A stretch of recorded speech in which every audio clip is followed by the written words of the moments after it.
Who comes in the name of the Lord. Shalom and welcome to this edition of Revealing the Truth, where we cover the headlines, the heartlines, and biblical truth. I'm your host, Messianic Rabbi Eric Walker. Is it really all that hard to get a book published? The simple answer is no.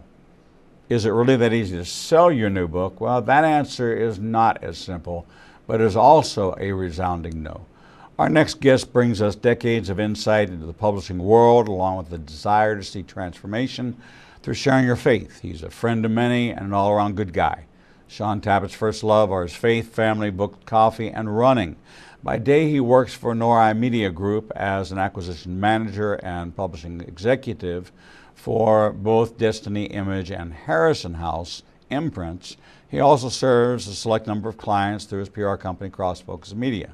And if that's not enough, he's the host of the popular podcast, The Shaun Tabatt Show on Destiny Image Podcast Network, and the new daily devotional podcast, and just recently has launched a new marketing and platform development for Christians creative group on Facebook. He and his wife are the proud parents of 10 amazing guests. He's a regular guest here on Revealing the Truth, as we welcome him in as a featured guest on the first Monday of every month in the 11 o'clock hour for the Shaun Tabatt Show. Shaun Tabatt, welcome to your edition of Revealing the Truth. Eric, it's always a pleasure to spend time with you, my friend, and I'm excited to see what we're going to share with your audience today. I am as well. So there's a lot of excitement in going on with your publishing house. New releases coming out in this season.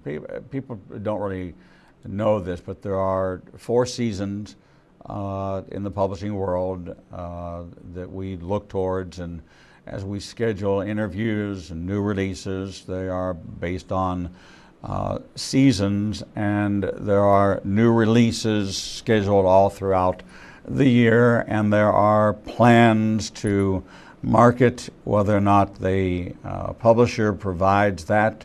The publisher, in tandem with a third-party agency, provides that, or the author themselves is responsible for that. There's many different ways, but Nori, the overarching parent company of Destiny Image, which has always been the spirit-filled, really high-end spirit-filled imprint, is really storming the market lately with some great titles and great authors. It's got to be exciting for you. You came out of Baker and made the move over to Nori just this past year. And the approach is different. The content's biblical. I mean, the content's biblical no matter what side, what house you're with. It's biblical content, but there's that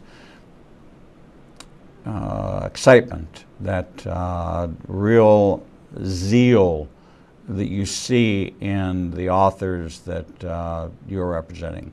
So what's it been like for you lately as you've been looking at what's coming out and what you've been doing and following up on?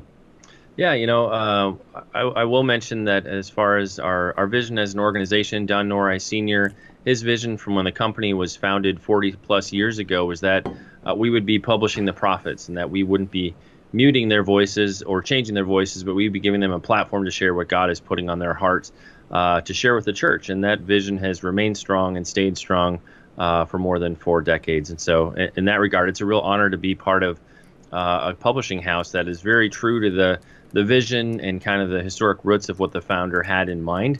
On average, I would say between Destiny Image and Harrison House, you're probably seeing anywhere from sometimes as many as 10 to 15 new releases from us in a month across those 2 imprints, which is definitely a steady and aggressive release pace, if you will. We've had some really positive responses to a couple of guests that were recently on Sid Ross's Supernatural, one that did spectacularly well, and I'll hold that up here just for a moment so people can see that. It's Dr. Francis Miles' books, Issuing Divine Restraining Orders from the Courts of Heaven. It's one of the several books that we have, in addition to Robert Henderson's work that's in this series. Just the audience response on that one really blew us away. Where I think at the peak of the interview week, his book got down to number 117 of all books on Amazon, which is really hard to do in terms of any book, let alone books in the Christian space. And so to get down that low in the overall Amazon rankings, you got to be moving several thousand books just through that channel of Amazon in a week. And so we were very encouraged by the audience response to that. And then another one I wanted to highlight, and this was just on It's Supernatural. Last week, is Honor Werner's new book. This one's called The Warrior's Dance, A Seer's Guide to Victorious Spiritual Warfare. And she shares some fantastic testimonies of her and her husband's own journey and what God has shown her about spiritual warfare, distinctly from her perspective as a seer. So those are two that were recently on It's Supernatural, and the response to those interviews have just been phenomenal, and we're blown away by how well people are responding in terms of sales and books purchases. And of course, you'll be booking those guests on my show as soon as we hang out. Yes, absolutely. Love to do that. You know, it's interesting that Robert Henderson, known for the Court of Heaven, and that was a real eye-opener for me to examine the role of the Holy Spirit as being the counsel for the defendant. You have the prosecutor, and then you have the true Court of Heaven. And when you look at it and you kind of see it that way, you really capture an incredible image that's so vivid in all of our minds, whether or not you're watching the OJ trial or you're watching any kind of trial. You know this setup. If you've ever been in a courtroom, you know this setup, and to look at the courts of heaven and to see how that operates, and why the statement was made by Jesus is, don't be concerned about what you say when you stand before the judges of men, but be led by the Holy Spirit. And I can see the Holy Spirit nudging, just sticking an elbow in you and saying, listen, don't say a thing. I've got this. Zip it. I've got this, okay? Your mouth is going to open, but I don't want this part of you to be operational, okay? I want this part, the Spirit, to be operational. And when you do that and you approach the court of heaven and bring your petition before the Lord, it's amazing the transformational power it has when you take a look at using an example of the natural to reveal the supernatural truths that exist in Scripture. And for the life of me, I don't understand why people aren't just doing cartwheels all over the world at this glorious revelation of the power of God and the power of the Holy Spirit and what's available to every believer. There's no exclusivity. It's available to everyone, but not being applied. So that's exciting, and it's exciting to see and hear that new territory is being taken for the kingdom, and that people are getting on board. And you and I look at book sales as an indication as to whether or not people are expanding beyond the pulpit. You know, are they actually taking the initiative on their own to go beyond what the mainstream status quo is telling them to explore and to examine? Last week I did a story on the decline of some Christian books, some publishing houses publishing Christian books by people working there that aren't even believers, and they're evaluating titles, and they don't even believe what it is that they're publishing. The demise of the family Christian bookstores, Lifeway, and the changing retail climate, but the search for truth should be an ongoing search. And there are voices out there that need to be heard. And it's one of the things we've always done here on Revealing the Truth, is try to be a platform for new voices, for the Hakeem Collins, for the Naeem Collins that we're hoping to get to finally schedule him to be on the show. But we want to be a platform for new voices because there are new apostolic and new prophetic voices out there that don't have a platform yet. And you and I are all about, we don't charge to share in this platform. It's not a money-making proposition for us to help advance the kingdom. We don't have sponsors. We don't have commercials.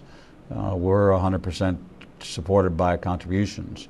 And if people enjoy the programming, we ask them to please support the programming. But there's book sales, there's pull-through, there's push-through by talking about the different books. Tell me about this new the new marketing and platform development for Christians creative group that you have set up, what the vision is for that, and why the need. So I've had in mind for some time to do some kind of a collaborative group that would really empower authors and other sorts of creatives in our kind of Christian media space to learn how to kind of up their game, to get better at spreading their message. And so about 2 weeks ago, I started the group on Facebook called Marketing and Platform Development for Christian Creatives. We're somewhere between like 170 to 200 members, I think, already in the first 2 weeks, and we're growing a few more every few days. And really, the vision for this group is to bring together the best of what I see, the best of what I've learned as I'm getting things pitched to me, as I'm working on promoting my own authors, to use that group as kind of a platform for sharing how you too can be empowered to do what you see me doing, do what you see Eric doing. So whether you want to start a podcast, whether you want to do a better job of promoting on social media, or whether you want to write a basic press kit, these are the sorts of things we're training on. Like I did a little video the other day about how you can record a podcast episode using just your iPhone, or how you can create graphics to promote something across all of the major social media platforms with this particular tool I use in under 10 minutes. So things that are real actionable and turnkey that anybody could really embrace. And so just to give people some quick, worthwhile training on how they can improve what they're doing, and then just creating a community for people to share and bounce ideas off each other and sharpen each other. That's kind of the big picture vision of what I'm hoping to do there. And then one of my big things for 2020 is to take everything as much as I can and make it multi-purpose. So kind of like with the Daily DevoCast podcast, I've created a podcast that I can automatically turn those 30 days worth of Devos around and turn them into some kind of an ebook or a product.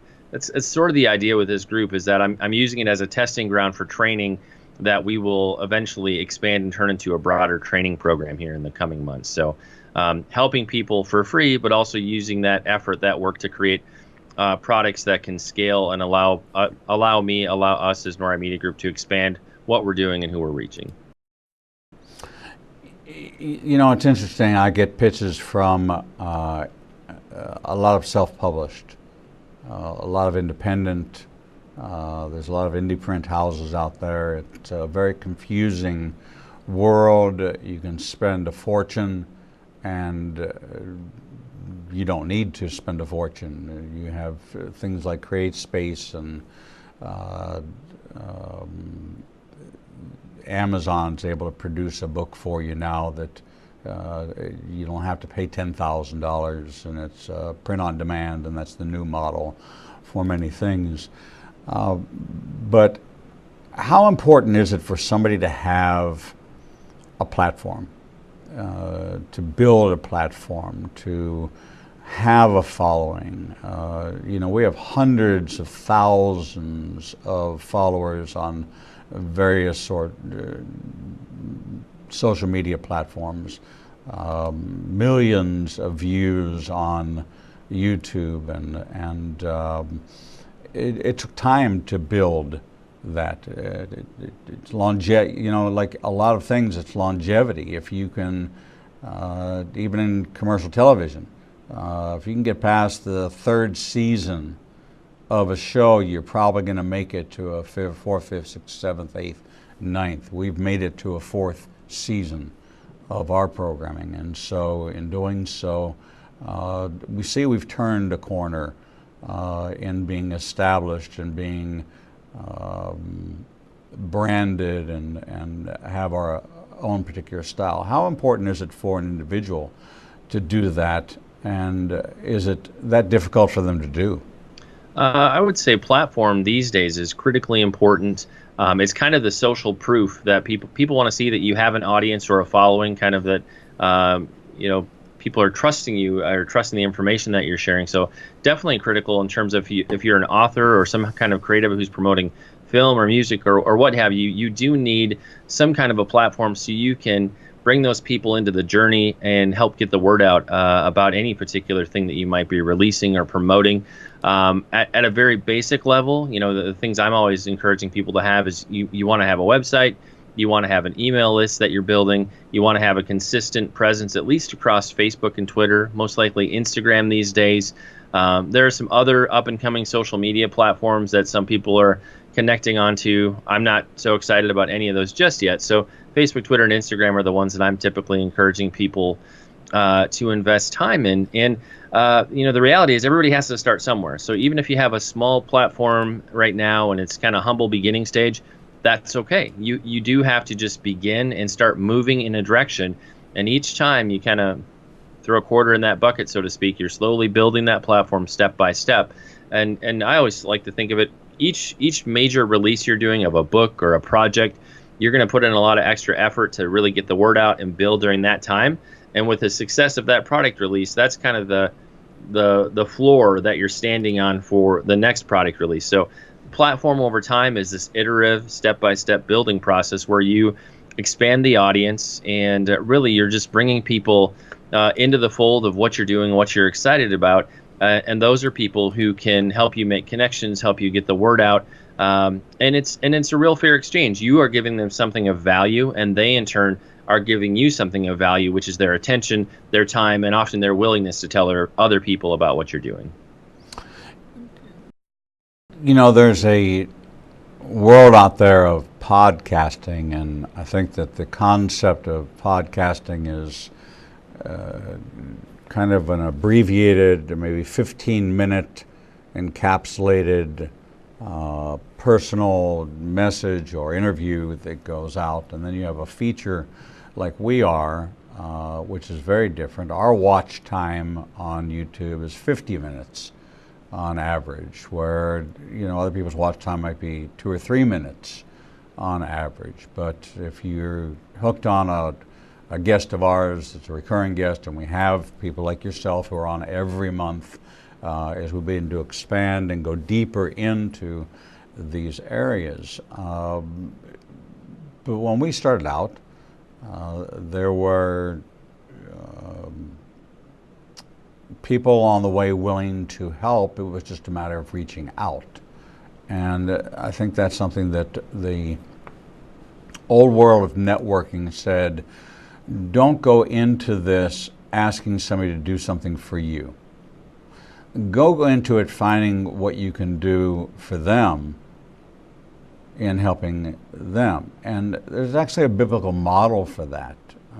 Joseph was given dreams, but it wasn't until he got behind the cupbearer's dream and the baker's dream and Pharaoh's dream did his dream come to pass.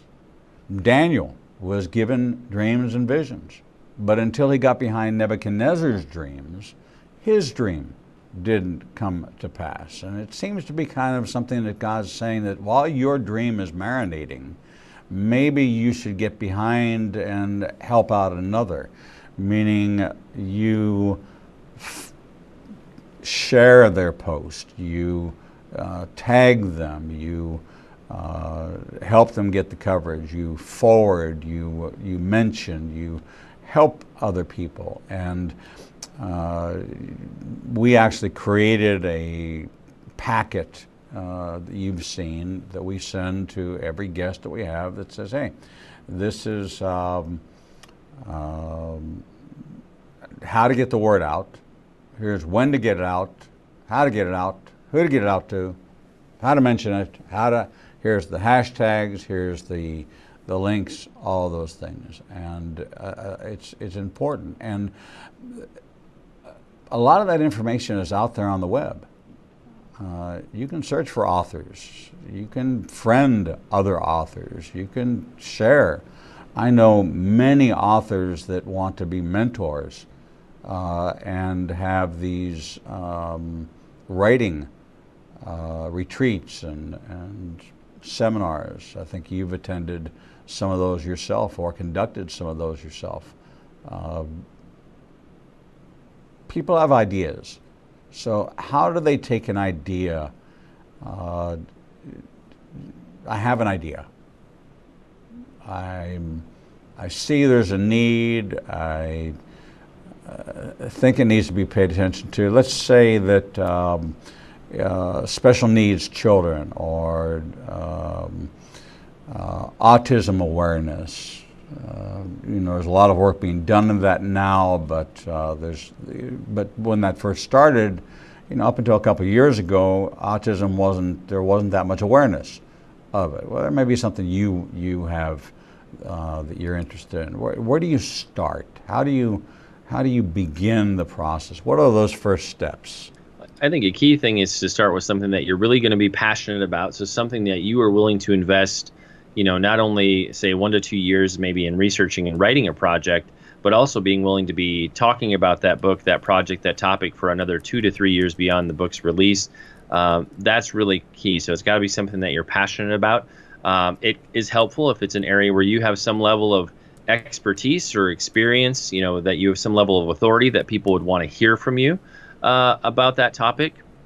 And then I would say another really critical component is to kind of do a survey of, say, the top, say, 5 books or resources maybe in the space that you want to speak into, and figure out what's your unique angle, your unique contribution, because somehow you have to differentiate, make your work stand out from what else is out there in the field right now.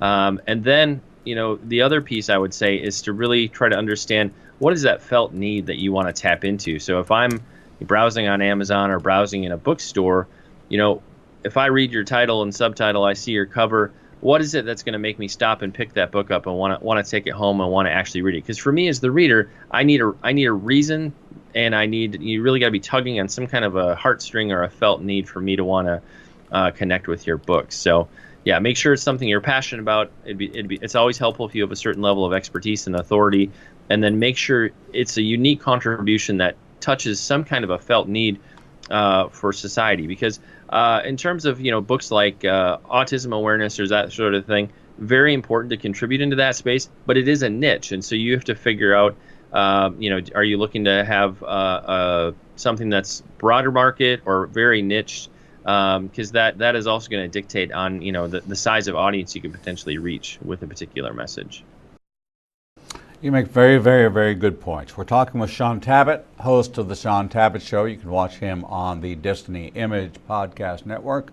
You can also catch his daily devotional on Facebook and on the Destiny Image Podcast Network. And you can look up his group, which is entitled the Marketing and Platform Development for Christians Creative Group, which I am a part of, and see those posts and be able to exchange ideas.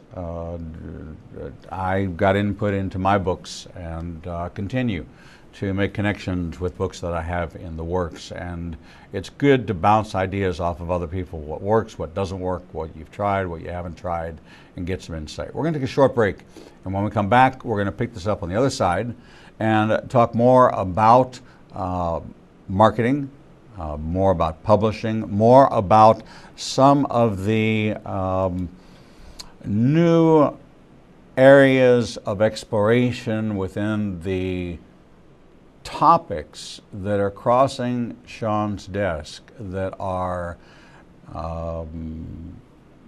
groundbreaking. They're plowing new space and introducing new ideas, because as we all know that in God's economy there are divine mysteries and they are still unfolding. So we're going to take a short break and we'll be right back. The Lord meets you right where you are, and so does Igniting a Nation's new live streaming outlets. You can now watch Revealing the Truth, Revealing the Bible, and Prophecy Revealed simulcast live each Monday through Friday from 10 a.m. to 1 o'clock p.m. Central Standard Time on YouTube Live, Facebook Live, Vimeo, Periscope, and through our website, www.ignitinganation.com. No matter what device you are using, our program will automatically scale so you won't have to miss a single program. And if you happen to miss an episode, you can always subscribe to the Igniting a Nation YouTube channel and access over 1,000 interviews and never miss your favorite authors, special guests, and topics that interest you the most. There are lots of ways to see Israel, but nothing compares to seeing the land of the book and the people of the book through the eyes of two Jewish believers who can take you on a journey that will bring the entire Bible to life. When you join Rabbi Eric Walker and his #1 rated tour guide, Edo Canaan, in Israel, you'll experience incredible teachings, first-class accommodations, and actually walk where Jesus walked. You will experience the Bible transforming from black and white into living color, and you will never see the Bible in the same way again. For more information, visit us at www.ignitinganation.com/events. The Lord contends with what contends with you, and Igniting a Nation is committed to bringing to light each and every issue that faces a believer's life. Our live stream programming and teachings take you on a journey to finding biblical truth from a wide variety of experts who share their insights into a deeper walk with the Lord. We have assembled the most comprehensive panel of experts in the fields of prophecy, caregiving, healing from trauma, shame, and abuse, and so much more. We continue to expand our teachings and programming to meet your needs. We're committed to healing the nations with biblical truth. Visit www.ignitinganation.com to develop a deeper walk with the Lord and start your journey to a transformed life. The Bible commands us to study to show ourselves approved, but most study using Bible study tools and not actually studying the Bible chapter and verse. Igniting a Nation is pleased to present Revealing the Bible, recorded and taught each week before a live audience. We take you deeper into the actual Bible and verse in both Hebrew and English and connect the dots between the Old and New Testament. You can attend our 2 classes in Tuscaloosa and Birmingham, or watch the program every Wednesday at 11 a.m. Central Time on ignitinganation.com and all our other simulcast outlets. For more information, visit www.ignitinganation.com/events.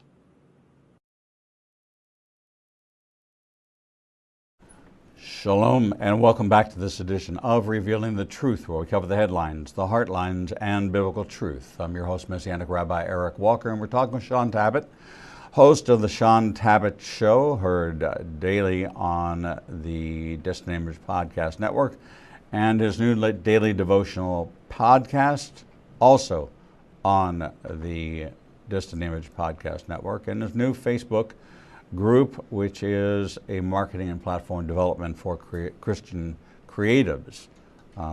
So he's finding ways to serve kind of from the inside out view of what the world of publishing is all about and how to get your ideas out there and build a following. Shaun, welcome back to this segment.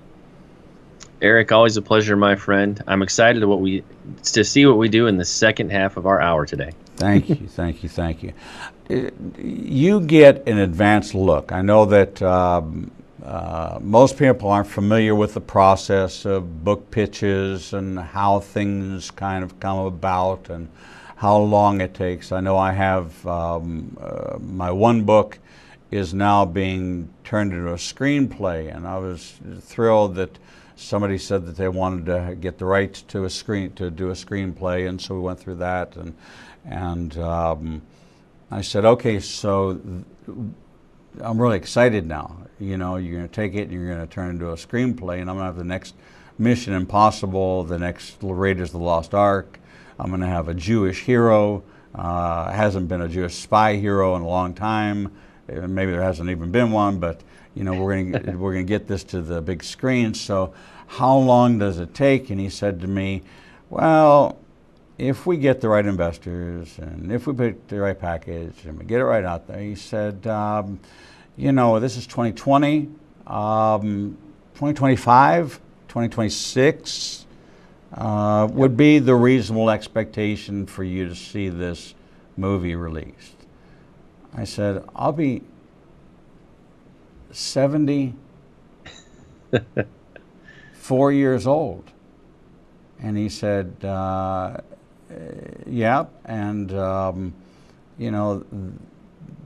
we'll do the sequel right behind it, but we don't want the sequel to go to book. If we go to film, we're not going to want a book. We're going to want a movie, and a book can follow. Right. So I'm like, now I'm spinning. I don't know. Am I supposed to? I have the sequel outlined. He said, "Oh, that's all I want. I said, "So you really just want the outline?" And he said, "Yeah." So I have these flip chart with the adhesive back.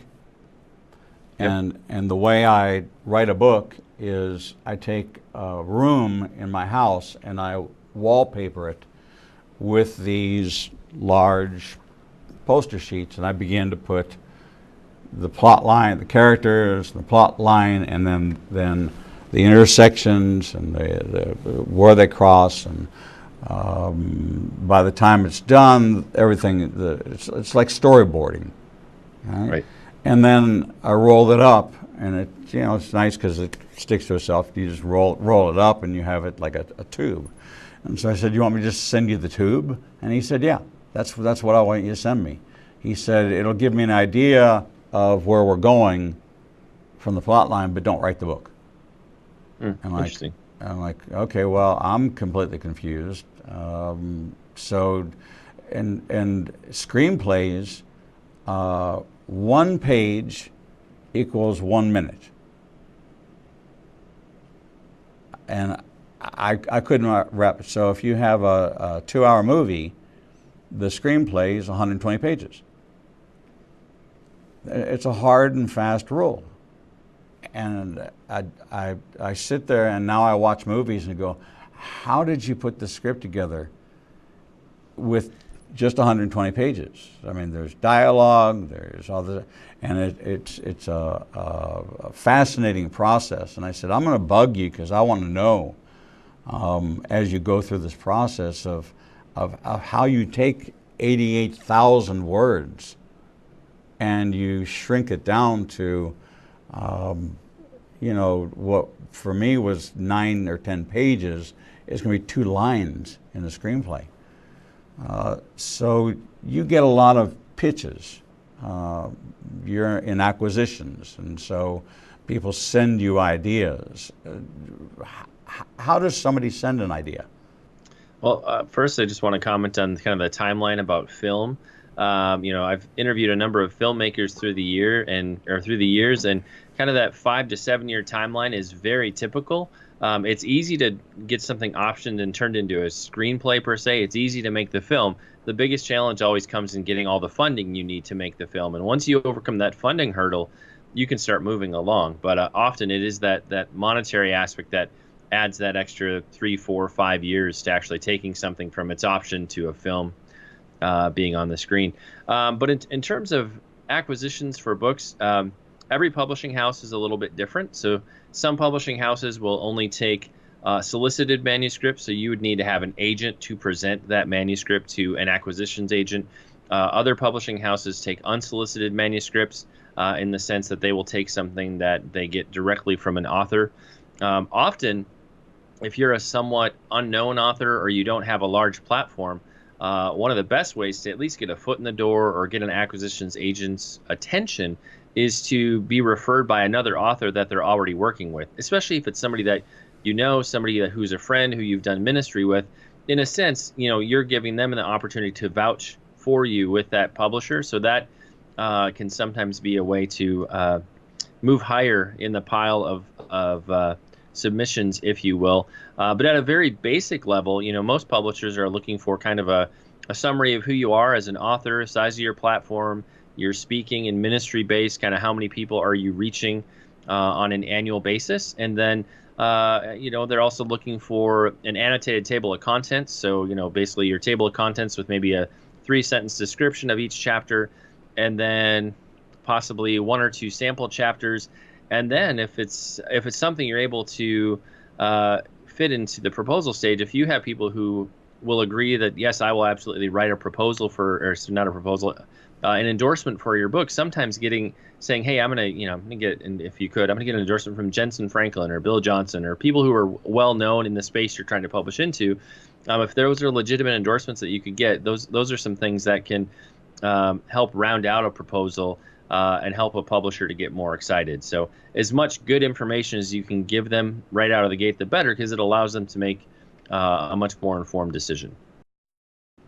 Last 2 years I've contributed, I think, 7 chapters to different authors' work. And although I'm named in the book, but I'm not on the cover of the book,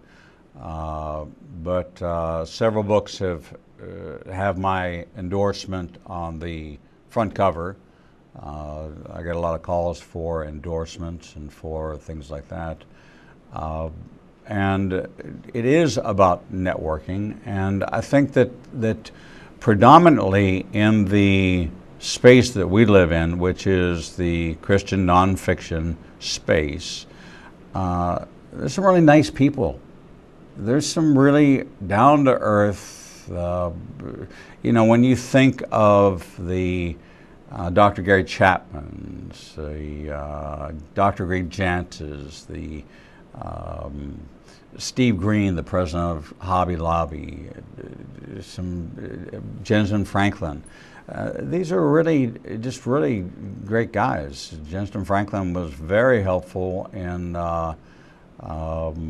helping my stepson get into a program under his ministry that he needed help with. And so we got to know him and his ministry in Gainesville, Georgia very well. We lived in Atlanta at the time. But the kind of those that seem to be celebrity versus those who walk in humility, there's a very distinct difference between them. Programming is very much like that. You take a look at Christian programming and see where you find that people are very it's not that somebody shouldn't have their name on the ministry, but that it's very much self-promoting. I don't think people realize that shows like Sid Roth, they acquire a lot of books. TBN acquires a lot of books and uses that as a promotional package. So if you can get on one of those shows, you're guaranteed book sales. Now, those are usually at a deeply discounted price, and the author doesn't benefit from it except for exposure. That's where the benefit comes in. So there's lots of nuances in this. For somebody starting out, I'm actually have an interview with, I think she's 23 or 24 years old coming up.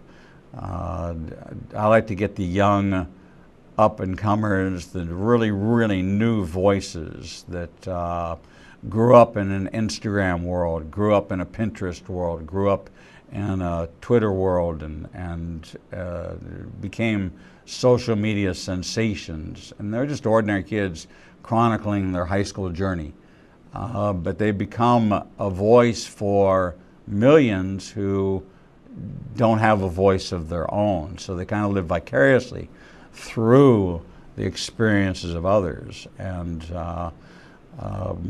there are some new young thinkers, new Copernicans out there that you're getting exposed to. Are you seeing anything thematically similar, or anything which there's a new thread of theological perspective, if you will, that's starting to emerge? I don't know if it'd be exactly a new thread of theological perspective. I might say it's an old thread that's being reawakened, if you will. I wanted to hold up another book. This is the Ten Commandments from Lexham Press's Christian Essentials series. You've had Mike Heiser on a number of times, I know, for several of his books from Lexham Press, and they actually have this whole series where they are asking authors to contribute and do some deep dives on the Apostles' Creed, the Ten Commandments, things that have been, largely lost to a lot of the evangelical church. And just with the different authors I've talked to the past year and the conversations I'm having, there is this want of deep truth, deep foundational kind of theological basis for their faith, as opposed to not just experience. And so I feel like sometimes we've overemphasized the experience and not spent enough time like grounding ourselves in the Word, grounding ourselves in the deep theological truths of our faith, and really understanding the why behind our faith.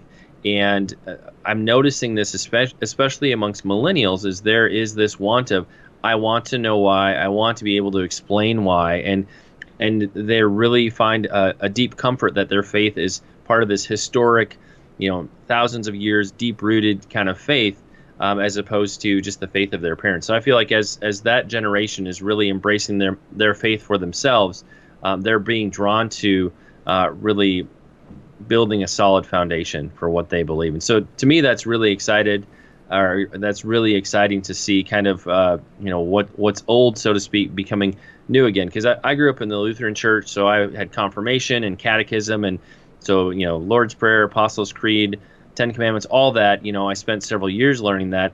A lot of people younger than me didn't have that in their church, their faith upbringing. And so it's really great to see that coming back around for people, even if it's at a later stage of life. It's very interesting you point that out. I have two, I guess if you have a video out there that gets 1 million or more hits, it's considered viral. And I have two. One's called The Lamb Who Was Slain, and I preached the message of Jesus from Exodus chapter 12 with a live lamb in my hand, and talk about this experience that you had to bring the lamb into your home and take care of it for 4 days, and the whole Exodus narrative of the last 4 days of Jesus' life. It's a complete parallel from the Palm Sunday through crucifixion, parallels Exodus chapter 12, and I do it holding a live lamb. And it's been a signature of mine for a long time, gatherings of 1,500 for a Passover Seder to come gather. And the second one is the Ten Commandments found in the New Testament. And it is a multi-part series which explores things like, there shall be no other gods before me. Well, Jesus says, if you love your mother and father, sister and brother more than you love me, then you have no part in me. Well, that's the same commandment. It's just worded differently. And so, the Sabbath, he was the Lord of the Sabbath. Everything is completely addressed. And the third one is the 23rd Psalm. And the 23rd Psalm, line by line, is a description of Jesus. The Lord is my shepherd. Okay? Jesus said, I am the good shepherd, I shall not want. He meets all of my needs according to his riches and glory in Christ Jesus. And when you start to take this look at things that may not fall into the Navaim, the prophets, the Ezekiels, the Isaiahs, the Jeremiahs, but they are prophetic words of Asaph, and they are prophetic words of David, and they paint this picture of this beautiful vision, and people begin to see the connection, and this, it's a paint by numbers, and it always turns out to be the same. Connect the dots. I don't know if you still do that with your kids, if your wife runs copies of Connect the Dots. Yep. That's been around since the 50s when I was a kid. It's been it's in every homeschooler's handbook. But Imagine that every connect the dots you do is Jesus. No matter what it looks like, you think it looks like a Christmas tree, but it winds up being Jesus. It looks like a boat, but it winds up being Jesus. That's the Bible, as you connect all the dots, and you can come at it from many different directions. But you also, Destiny Image has become a platform for some new voices, some younger voices. Collins brothers are some young new voices. As up-and-comers who are breaking onto the scene, what advice do you have for them? We're very close to Kim Moss. She's a regular on the program. I think that she is probably one of the clearest practical prophetic voices in the nation. Breaks it down to the real prophetic, not the propheliers, not the sensationalists, but just the real gift of operating in the prophetic. And so she was kind of normal. You understand what I'm saying. So we have her on to give prophetic insights because people need to. Paul tells us to seek after. Not everybody is one. Not everybody speaks in tongues. Not everybody does this. But you are encouraged to seek after the higher gifts. You may not have them, but that doesn't mean you're excluded from them. You should endeavor to obtain them. So we try to help people that way. What are you seeing as the new voices and the up-and-comers, the message they're bringing?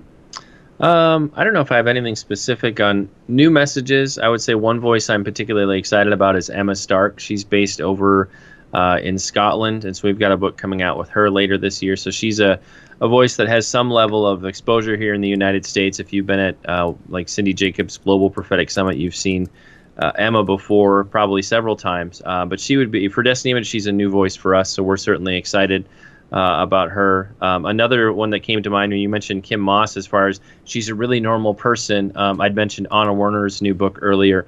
Anna's a good friend of mine, and she is just the most normal mom of two you could meet.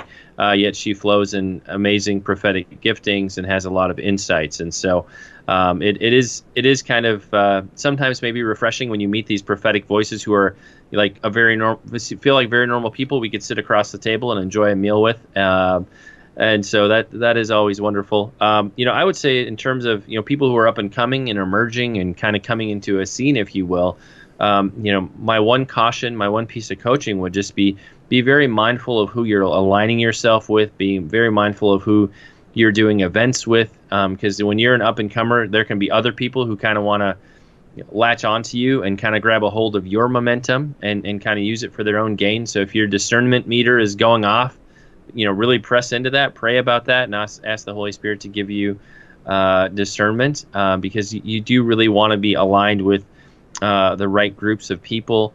And I would also say, don't force your way. If you're in a season where God's building and God's expanding your territory, be patient and let God do it. Don't always try to push your way through a door. Sometimes there's a whole timing aspect that should happen in God's timing and not your timing right now, because God might have other things he wants to bring to alignment for when that door does open. It's 10x beyond what you're imagining right now, as opposed to shoving your way through that door today. So yeah, just be very mindful and careful and ask God to give you discernment on alignments, and then just, patiently let God build the platform. Do your part, but let God do his part to build it and bring you kind of to that next level when it's the appropriate time. Very sound counsel, very wise advice. There are publishing, speaking, ministry, there's a lot of rejection. Right. And a lot of people feel slighted because they weren't invited to speak at a conference, or they weren't recognized as somebody. You and I operate in a space that even the upcoming event in Nashville, NRB.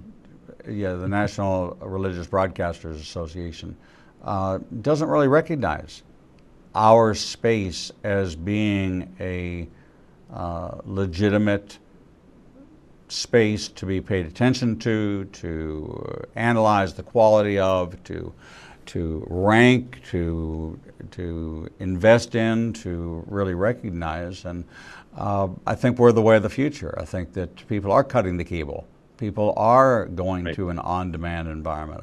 I can curate my own interests, and I don't need a network to do that for me. I can do that myself, and I can create my own playlist. We saw that with the advent of the first iPod. That was when people began to realize they could control what they listened to and do it the way they wanted to. Then we went to DVRs. The same thing's happening in our world, which is books and publishing and programming for the advancement of the kingdom. And this is a tool. This is one of the 7 spheres of influence is media. And this is something that is now broadcast all over the world. But unfortunately, we have run out of time, as we always do, because I enjoy your company and we always have so much to talk about. But you've been such a blessing to many. We've been talking with Shaun Tabatt, the Tabatt. You can find him on the Shaun Tabatt Show, on Destiny Image Podcast Network, also his new daily devotional podcast. And if you want to join and find out and exchange ideas on Facebook, you can join the new Marketing and Platform Development for Christians Creatives group on Facebook that Shaun is the administrator over. He appears here on the first Monday of each month at the 11 o'clock hour, and we will see you again right back here next month on Revealing the Truth for the next edition of the Shaun Tabatt Show. Thank you, Shaun. My pleasure. Bye-bye. God bless. We're going to take a short break, All right. and when we come back, we'll bring you the next edition of Revealing the Truth.